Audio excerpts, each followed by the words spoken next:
Welcome to Jon Ferrian Live. My goodness, folks, we have an awesome episode for you tonight. I've got Alex Ibbotson from Kimberly, British Columbia with me tonight. She's going to be an amazing interview. We've got lots of great things to talk about, lots of cool stuff going on.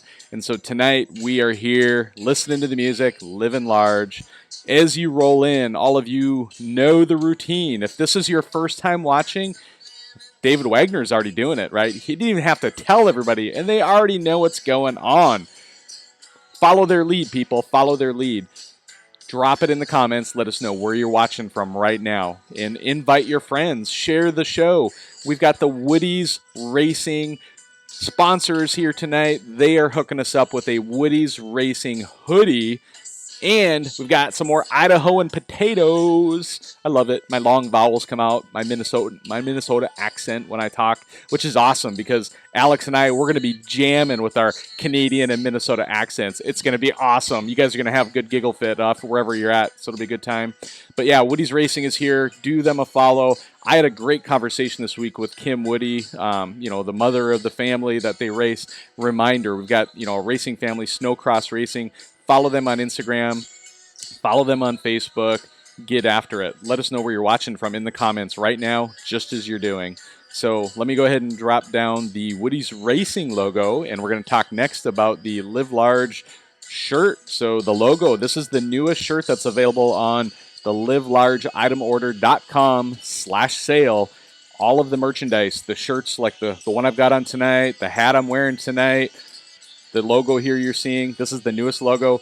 Live large, right? It's live life to the fullest, make the most of every day, make a difference to others. We're going to go more into that here in a few minutes too. We'll give some more details on that. But again, all the orders, all the proceeds go right to AIARE to help fund motorized avalanche education. And then the next thing we got to talk about is right up here on the wall behind me. Check that out. So awesome wall hanging, steel wall hanging, 22 by 16 inch.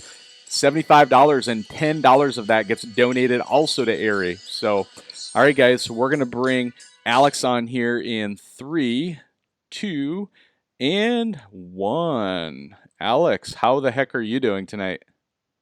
Great, John. How are you? Oh, my goodness. This is so exciting.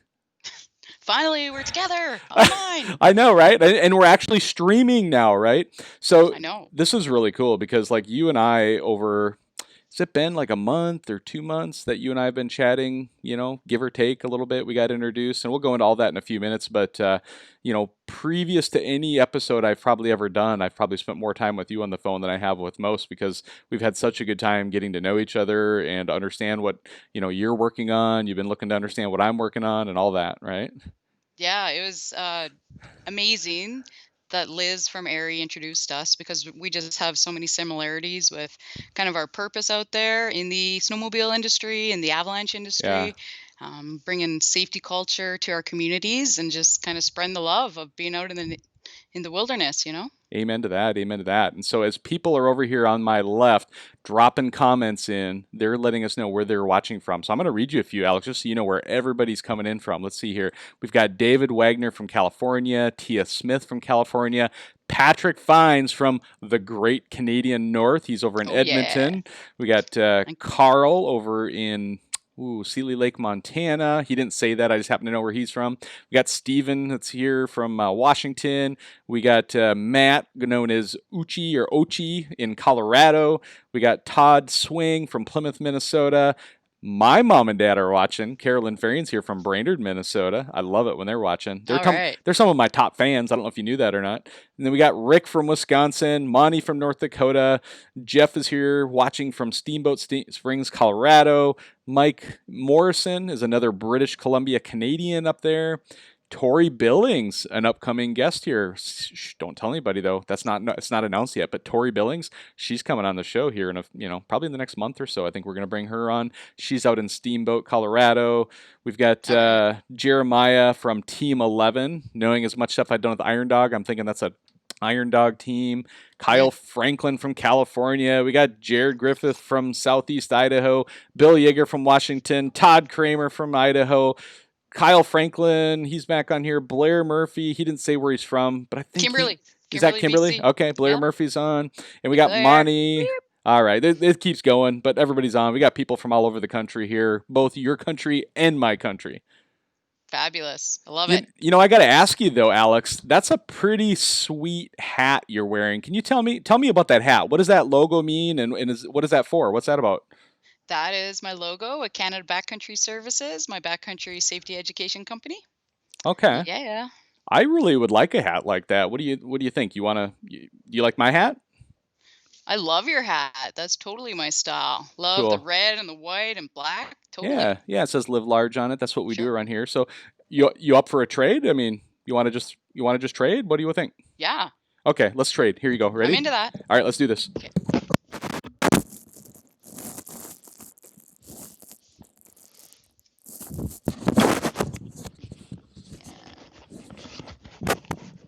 Ooh, I I like. like it. Oh yeah, this is a nice hat. Oh yeah, look at that Canadian leaf on it. It's camouflage. That's pretty This is bitchin'. totally my This style. is a pretty For bitchin' hat. sure. I like this one. Awesome. So if Well, if thanks for contributing to my outfit. yeah, so if anybody else in the comments wants this cool hat, is there a way they can get one of those? Yeah, for sure. They can reach out. Actually, I got a few made up last year, and I bumped into some American fellas who are in the forces, and they loved my hats. They loved the multi-cam and the discreet logo, and all my hats got bought out. I didn't have any left for my friends, Very so cool. I had to Very go cool. do another run. But no Okay, so you, worries. so you got a few of these. If anybody wants them, they could buy them from you. You betcha. Awesome. Okay, so hit up Alex if you guys want. Send her a message, and your hat too. If anybody likes Jon Ferrian Live Large hats, I mean, what do you think, Alex? Should we tell everybody what Live Large is all about? Yeah. Let's well, definitely I understand if someone gets one of these hats, they're contributing to avalanche safety. Yeah, it's Is actually that pretty cool. That was one of the things I talked about in the beginning of the show. And if you go into the show notes, this whole crazy thing that I do, I go pretty far out of my way to make sure that I'm not making money at anything. And whether it be you're buying my shirt, you're entering sled sweepstakes, you're winning prizes from sponsors. It doesn't matter what it is. Like, I like to make sure that all of the money goes to the right people in the right places, right? And so in this case, all of the merchandise that people can order, whether they're ordering that wall hanging up here over my shoulder, whether they're ordering, a Live Large shirt where the journey begins, one of my hats like the one you're wearing, 100% of the profits that would come back to me, they don't even come to me. That's the cool part, is I've got this all set up pretty sweet. It actually gets sent right from the places that are producing the products, and it gets shipped directly. They actually send a check off monthly over to AIARE, and that's the American Institute for Avalanche Research and Education. And so that is actually how you and I got introduced. So let's tell a little bit about that hmm story, and hmm talk about what you were doing and why you reached out to Liz, who's actually on the board of directors with me here in the Northwest Avalanche Center as well. So those who follow me Right. know that I'm a board member of the Avalanche Center, and Liz works at AIARE, and Liz sent me a little introduction. And so, what were you doing and what were you working on that got you in collision path with AIARE? Well, I've been taking a Master of Arts in Leadership for the Okay. last few years here, and my research has to do with. At the same time, I've been actually going through the professional level avalanche training up here in Canada with the Canadian Avalanche Association, Okay. and high level training, professional, great international standard, and I was just finding to be a little bit of a minority within the system. Okay. And so I wanted to dedicate my research to figuring out how to make it a little bit more attainable and realistic for snowmobile practitioners to be able to get into the avalanche industry, learn professional level training, start raising the bar of standards for our industry as far as being able to make educated decisions in the backcountry, and training and having the skills needed to take care of your friends when things go wrong, right? Like, we know the backcountry is a pretty unpredictable area, so going in informed Yeah. is one of the key puzzle pieces, and then being able to actually react to an incident if that happens out there. Okay. That's something that's pretty important. So yeah. Sounds like you and I. It was a little bit of a serendipitous divine intervention that we were introduced because it seems like both of us are working on very similar work and projects to try and expose the snowmobile community to avalanche education, expose snowmobile avalanche education to the snowmobile community, and bring everybody together. And I love the fact that we're now doing this across the border between Canada and the U.S. and as well too. As far as I'm concerned, the snowmobile community is one big giant community with no borders. So I love that. So awesome. Yeah, you said that, John, for sure. And it's hard on our community right now, not being able to connect and go across the borders and ride together. So Yeah. Things like your live show helps me connect with some of my American friends and just kind of, sharing snow reports and telling them how the conditions are and just keeping those relationships strong. That's awesome. That's Right. awesome. Well, I think we owe it to everybody to let them get to know you a little bit better before we go too deep into this whole story. So why don't you break this down for a little bit? I think, if I'm kind of average Joe Schmo anywhere outside of British Columbia, I'm probably thinking, Kimberly, British Columbia. I've never heard of Kimberly, British Columbia. Coincidentally, I have. I actually know another person. You're the second person I've ever met from Kimberly, British Columbia. And so, just tell us a little bit about your background, maybe if, where you grew up, if it's, Kimberly, and then some of your professional background as well as kind of your passion background. Just give us kind of your high-level resume, if you will, on the things that you've been working on. Sure, you bet. So I grew up just down the road in Invermere. Okay. So here in the Rocky Mountains in Purcells, I grew up snowboarding since I was a little 9-year-old. Back in the day when there weren't too many snowboarders kicking around. Nice. Yeah, so that's how I began my love for the mountains. And then I ended up getting into high school sports pretty heavily and going to college, playing college basketball, and that's where I kind of kept my athleticism. Mm-hmm. And then moving back to the rural areas here, got back into snowboarding and exploring the mountains. And then when I hopped on a snowmobile for the first time, that just got us out further. Did you get hooked? Right? Yeah, you bet, definitely. And then my first snowmobile was a Skidoo 08 Skidoo XP, and I loved that thing, man. Yeah, no, I had a, what is it? I have my Skidoos. I had an '04, and then I jumped all the way to a 2010, I think it was. It was the Skidoo Freeride. The first time the Skidoo Freeride came out, all white that first year. That was one that I had, the white and gold combo. And then I've pretty much been on Skidoo all along. I for a brief moment had an Arctic Cat Alpha 1 for the last season or two, but that one just got sold to a friend, and you got a new turbo in the stable now, so I'm excited for that this winter too. Yeah, that's super exciting. Should Man, be I went fun. into I remember changing into my E-Tech Skidoo, and that was a Oh my big gosh, jump. yeah, And then into the 13 chassis XM, that was beautiful, yeah, amazing. And then, the Gen 4 850, and then into the Expert and Turbo. Like, I've been loving all the yeah, changes the whole way. It's been yeah, great. yeah. Yeah, so I was kind of a weekend warrior for a while there, and had a Okay, business to business sales career. So I was able to afford the toys and whatnot. And then I got into I was taking school for life coaching. oh nice. So sort of aligning your decisions with your value system. And then that kind of took me out of the electronics industry and into sort of a backcountry safety kind of career, where I started my professional avalanche training, started amping up my first aid ticket, became a paramedic, became a member of the armed forces, where I just kind of got slid into a role with a team where we trained a bunch of different Army guys in mountain riding skills on snowmobiles. So we'd have 5 days together to progress those skills. And as an instructor, it doesn't get much better than that. Having people who are fit and able, and a career of learning and pushing themselves, right? And then we get to go in the mountains and learn how to be safe, Yeah. be efficient with our mobility, travel through terrain. Like, it's the dream job.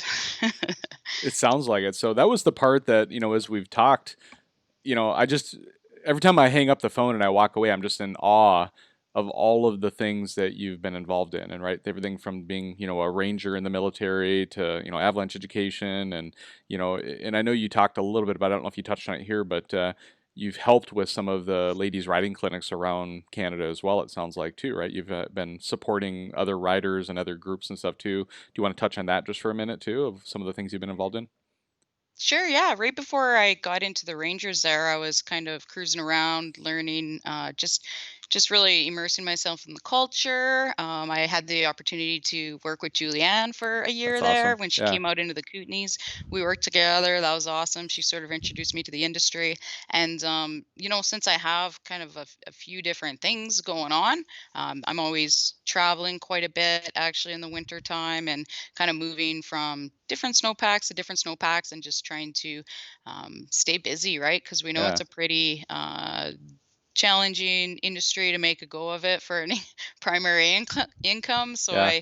I just had to create a few different revenue sources. Yeah. What I love about there was a subtle comment in there that I don't know if everybody caught or not, but you went to school to be a career coach.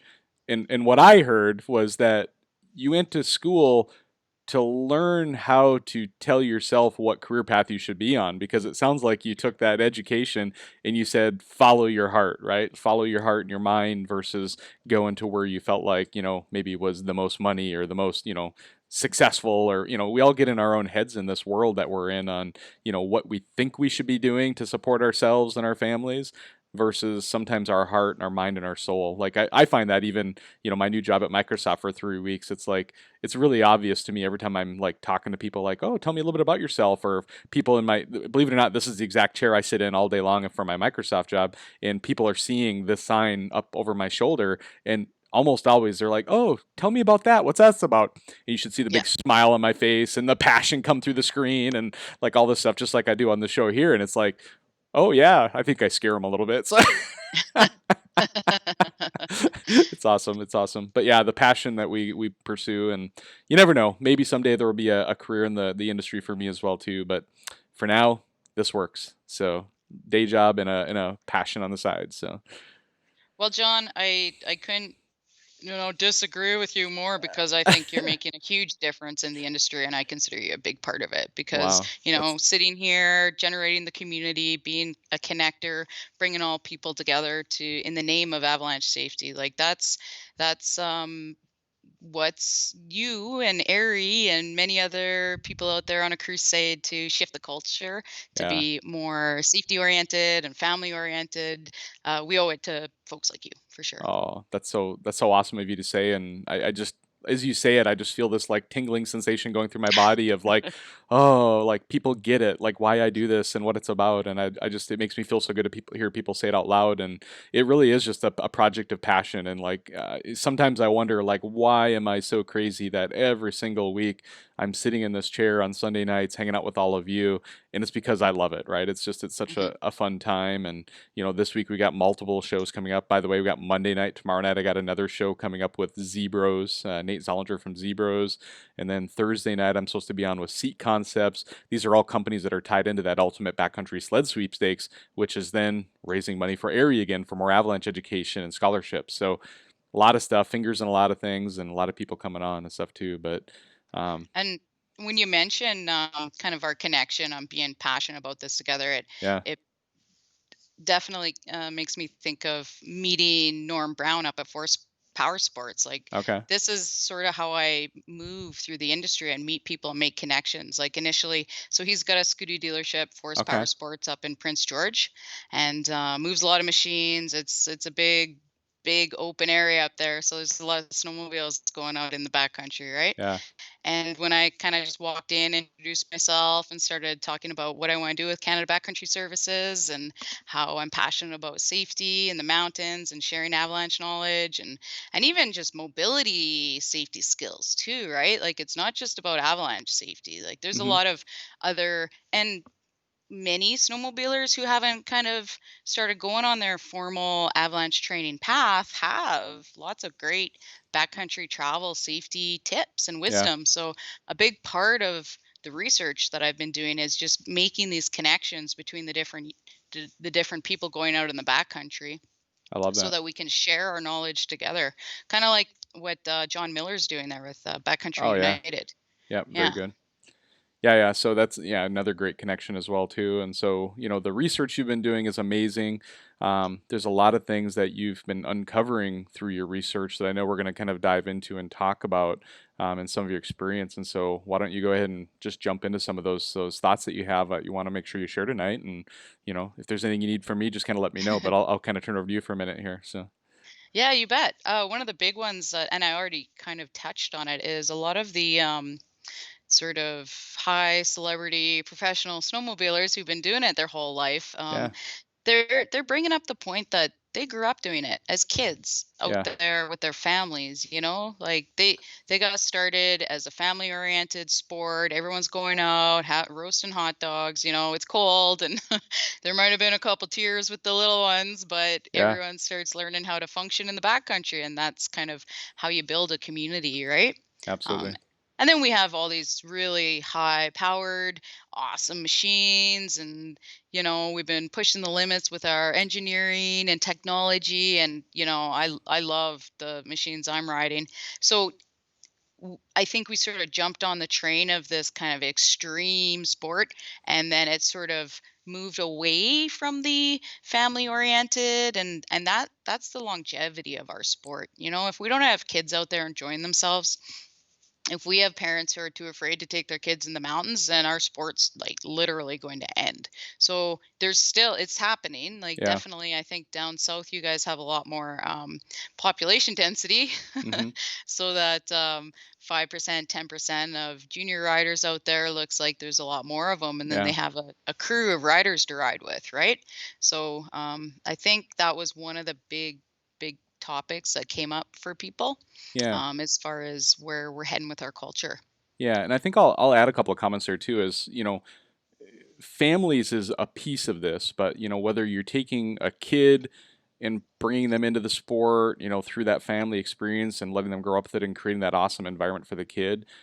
But the other opportunity that I think I want to make sure I point out to people is that there's also, in addition to that, that's a solid point. In addition to that, there's generally a lot of opportunity just to bring new people into the sport, right? And I think especially right now with COVID and all of the people pent up, cooped up in their houses, they can't take their normal Disneyland vacation or their normal vacation to Mexico or to Europe or wherever they were going to go. And so a lot of them are actually getting into backcountry sports. Might be Yeah. skiing, might be snowmobiling, might be, all kinds of different things. But there's an opportunity right now, this winter that we're coming into, more than ever, to invite a friend snowmobiling. And I just want to throw that challenge out to everybody out there. And, whether it be a neighbor or a friend, if you have an extra sled in your garage that's kind of just sitting around collecting dust, dust that sucker up and, get it out there and bring someone new out there. And you might be surprised, they could be your new best snowmobiling friend. And as we do those things, think about the idea of teaching and training and having that patience. As you talk through your bullets, it just got me thinking about, like, what, people love snowmobiling for different reasons, and I think a lot of people like that just extreme sport, the deep pow, getting into terrain nobody can get into.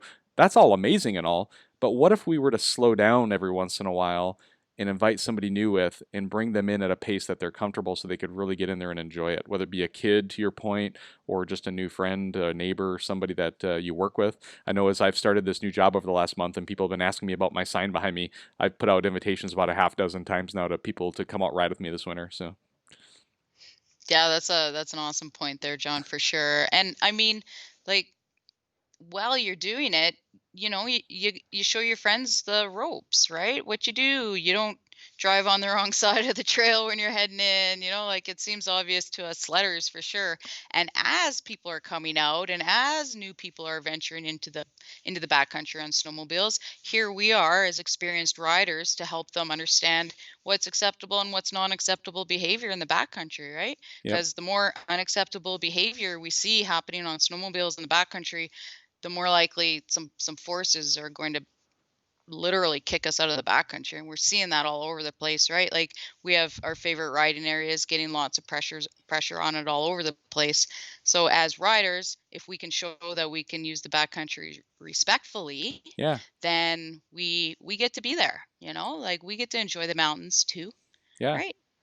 Well, just think of we're engaging the backcountry and interacting with all those different user groups and stuff too. It's like take just a few minutes and be considerate, right? Think about the fact that, as you're passing somebody who might be cross country skiing or going out for a skinning tour or whatever, there's no reason you got to go by them at 80 miles an hour with your, exhaust blaring and wide open, as you go by them. It's like, slow down, give them a wave and give them a thumbs up. Let them know that you're excited to see them out there, just like they're hopefully excited to see you out there. But, just being a good friend on the trail to, perfect strangers or close friends, either one. So.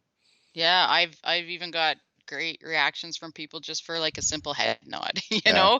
Like if it's -31 and no one wants to sit around and chit chat, a nice little head nod, get some smiles. But I mean, sometimes it's really advantageous to stop and have a conversation about the snow conditions, right? Yeah. And start uh, kind of picking up what they're seeing. Maybe they Yeah. were out a valley over the day before or something, Yeah. Once we start sharing knowledge about the backcountry, we're gonna have like as a group together just be way more safe and Yeah. prepared. Yep, yep. And so, kind of a very slight variation of the topic we've been talking about here. I want to shift gears a little bit and talk about, you referenced it earlier as far as diversity in the backcountry, right? And I'll let you elaborate on exactly what you meant there. But I know, like, something that's on my mind in regards to that is the disparity between, male riders and female riders in the backcountry, and how many are out there and, actively, whether it be avalanche education and training or backcountry snowmobiling, doing skills clinics. I'd love to hear from your perspective what you feel like where the industry is at today, where maybe it's been, and where do you see it going, and where would you love to see it go? Right. Yeah. And that actually came out in some of the data of my research as well, that there's more and more females in the backcountry on snowmobiles. And I mean, we have, gals like Julianne Chapman, Stephanie Schwartz to thank for their skills clinics. If they're pounding through 100 girls a year each in skills clinics. And actually, I'm hoping to yank out some statistics and just be able to show how female ridership has increased over the last 5 and 10 years. So that's kind of like a little side project to slide in with the data that I've been collecting as well.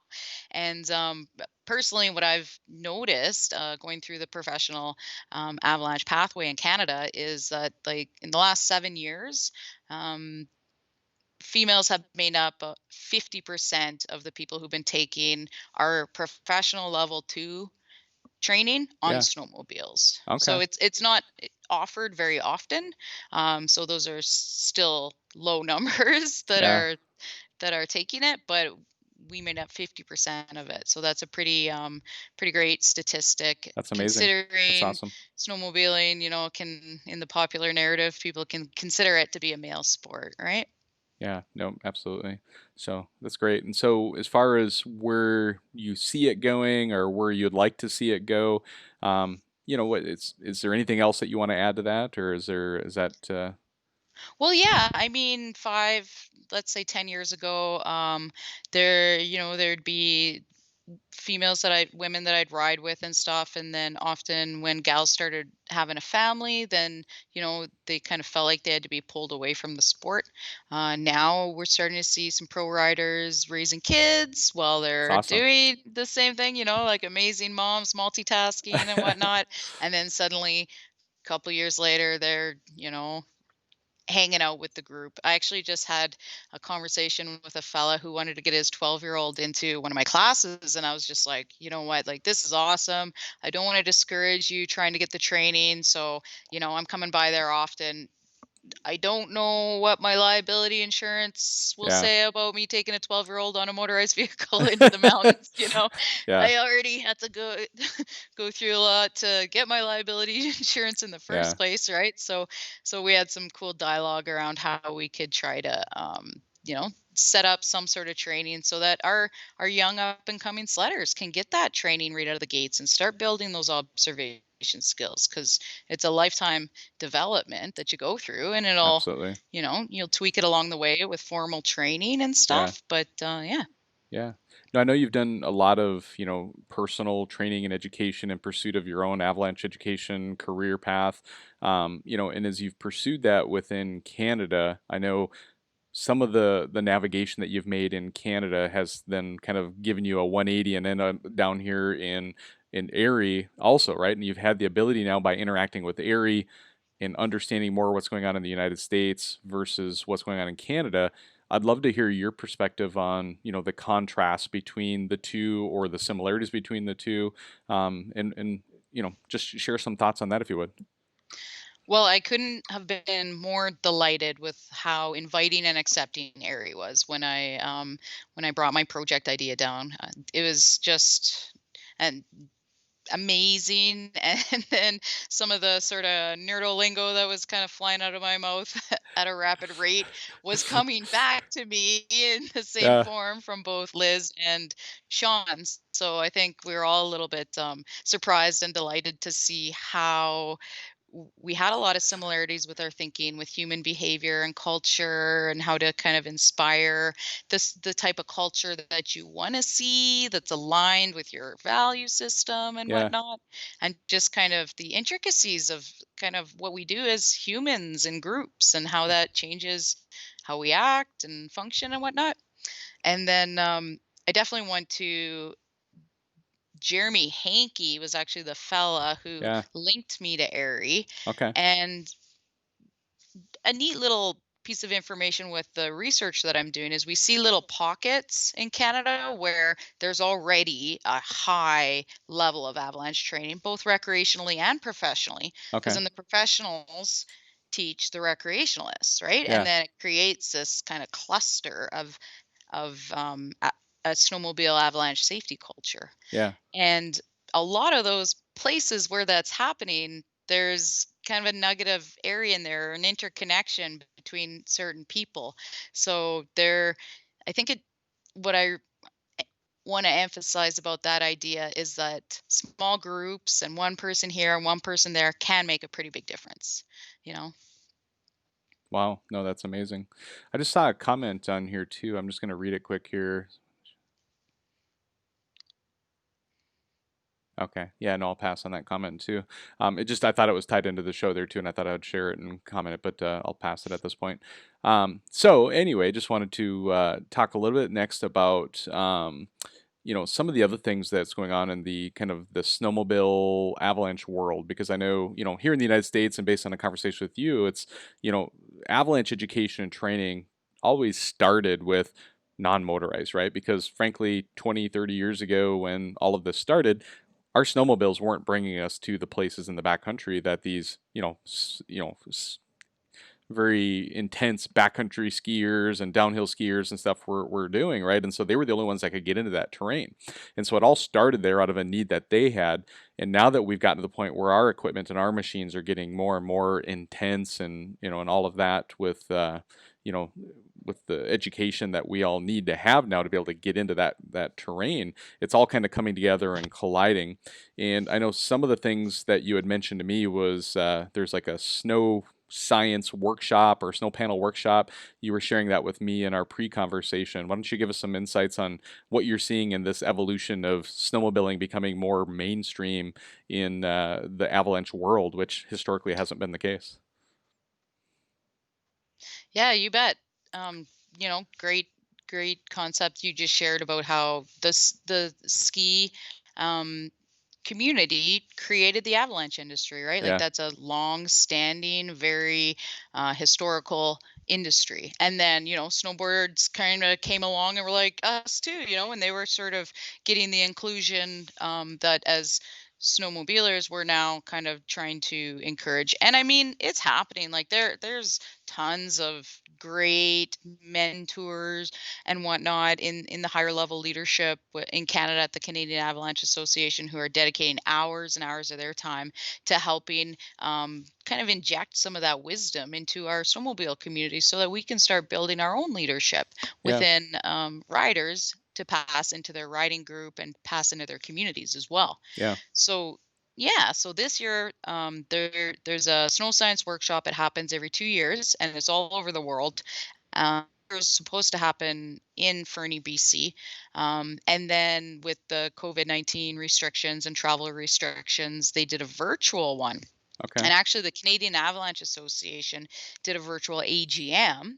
And so they brought their speakers on just kind of like what we're doing here, right? Yeah. And it was the first time they'd ever done anything like that. So then the International Snow Science Workshop decided to do the same. And actually, AIARE's been doing some great things with their virtual classroom, their virtual programming. They were definitely innovating and thinking about how they could adapt to the situation.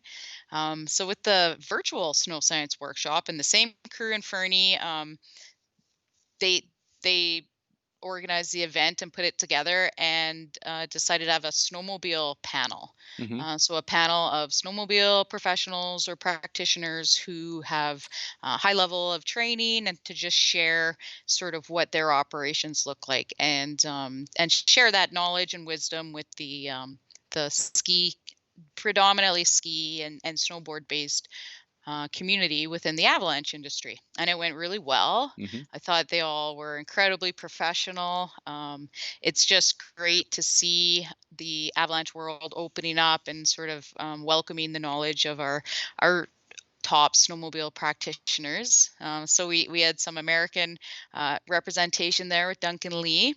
So he's on Woo, your woo, woo. show coming up here, yeah. Yeah, And Duncan Lee will Duncan, be here on the 22nd. We got a little surprise for everybody too. Duncan and I are we're up to some shenanigans. Let's just say shenanigans is probably the best way to describe it. So, okay, yeah, I'd expect nothing less of you two. Yeah, and Duncan's been great. I got connected with him through AIARE as well. So, just like you and I, when you start chatting with someone and you have similar purposes and passions, yeah, it's easy to keep that momentum flowing forward and having yeah. great ideas together. Yeah, no, Yeah. that's awesome. So I'm going to shift gears on you now too, because kind of what everything we're saying, it kind of all just is intertwined and tied together. And when you and I first were introduced, I think the natural thing that we all do is we start like, okay, who's this person? Like I'm going to look them up on Facebook, right? And I went through your Facebook page, and I think within days before you had, interacted with me, there was a shared post. It was a YouTube video of you being, I don't know if you call it an interview or it was like just a little 5-minute talk of you sharing your experience. And I'm going to probably butcher the word. I think I've been practicing it. So let's see if I get it right. So, as a Métis, did I say it right that time? Métis? Yeah, well, I mean, different people say it differently. That's how I say it for sure. Yeah. All right, all right. So I've been trying to Depends. practice, but the irony and the funny part of this is like that video right away was like, oh yeah, this is somebody I want to get to know, right? Because I want you to share a little bit about that video and what it's about and the background of what that is, and many people, I'm going to go out on a limb and say most people who are watching this, at least from the United States side, is has no idea what that means. Like, what does it mean to be Métis? And then talk a little bit about your representation in your community, and how you've tied that all together. And then let's at the end kind of tie in like your accusation of asking me if I am Métis. I think it was a great fun tie-in. So just tell that whole story and start with that YouTube video and what that was about, and then kind of let's walk through this a little bit. I think that'd be a great segment. So Right. Okay, yeah, that was really fun. It was a video where NACA, so that's an agency here in Canada, uh, that sort of works and promotes Indigenous communities, Indigenous businesses. This yeah, particular the sort of promotion that they were doing was around Aboriginal or Indigenous female entrepreneurs. awesome. Yeah, and with my company, Canada Backcountry Services, I've been teaching values-based leadership to the Yeah. Métis youth, and then I do sort of like your invasive species biogeoclimatic sort of plant nerd thing with going out in the forest and looking at trees and the plants. I totally nerd out on that. Anyone that knows me that's watching is giggling about That's it because awesome. That's awesome. for sure that's my thing.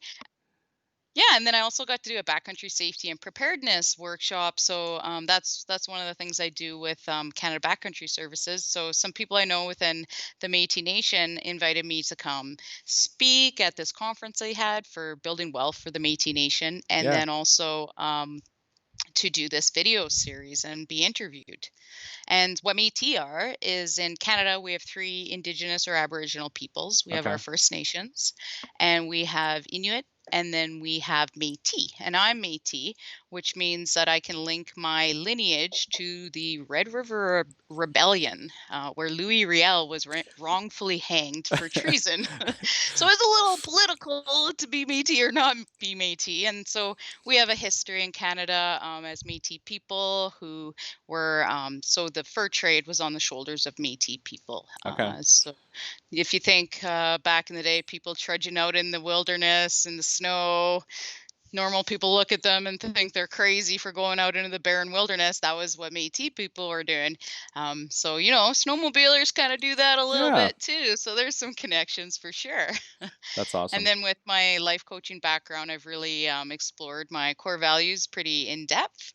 And so I align my decisions. And like you said, I kind of went into this abnormal career where I get to spend my time in the mountains, but it's not easy. Anytime we are loading, unloading, and heaving snowmobiles out of tree wells and stuff, we know that's not the easiest thing that we could be doing that day, right? Yep. Or, 15-hour days and minus 35 weather.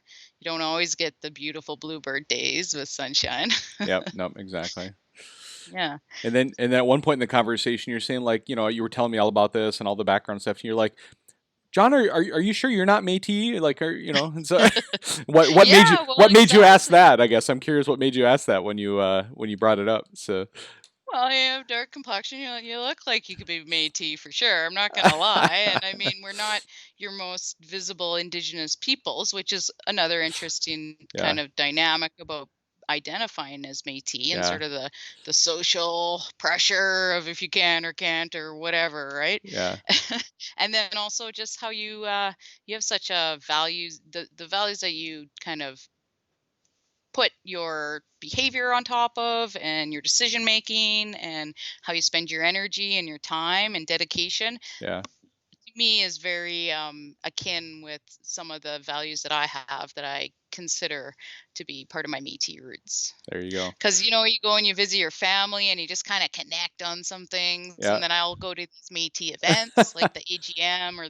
yeah. this conference, and I just feel like we connect. Yeah, nope, absolutely. No, it's been a great time so far. So, well, I'm looking through all the notes that you and I took ahead of time, and I'm feeling like we've covered most of, if not all of the bullets that I recall us talking about. But from my point of view, I think we've still got time to hit another topic or two if you've got anything you want to throw out there. If you want to even just talk sledding and shredding for a few minutes, and maybe some of your favorite riding areas, or if there's something else that's a really important topic to you, let's game on. Let's make it happen.